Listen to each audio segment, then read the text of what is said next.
Psalm 95. Psalm 95 is quoted quite extensively in the book of Hebrews, chapter 3.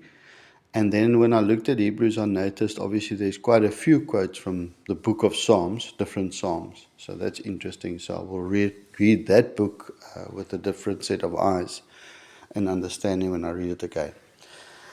But Psalm 95, I think, is David, because there's an allusion to David, from David's heart, what God put in his heart. But it just says Psalm 95 here.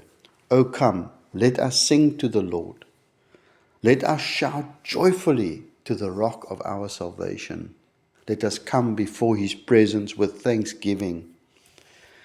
It's amazing how many times the Bible talks about coming to God with thanksgiving. Let us shout joyfully to him with psalms. And I think that thanksgiving and that joy is because of what he's done for us. And in the Old Testament, there was the illusion that a Savior is coming, but only in the New Testament did we see how Jesus was going to save us.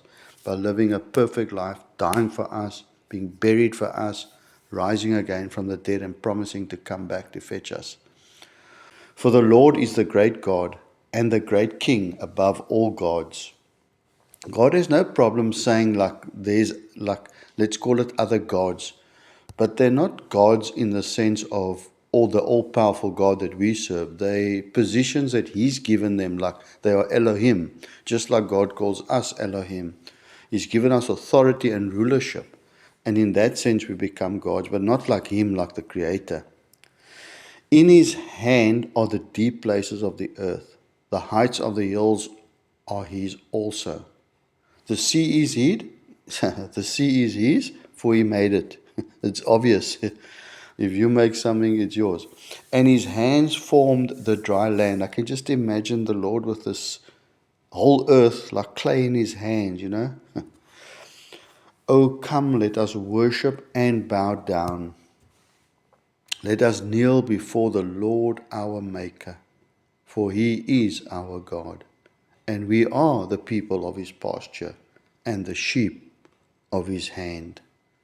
Today, if you will hear his voice, do not harden your hearts as in the rebellion, as in the days of trial in the wilderness, when your fathers tested me. They tried me, though they saw my works. For 40 years I was grieved with that generation and said, it is a people who go astray in their hearts. It's amazing how many things start in your heart, or with a thought or with an intention. And they do not know my ways. So I swore in my wrath, they shall not enter my rest.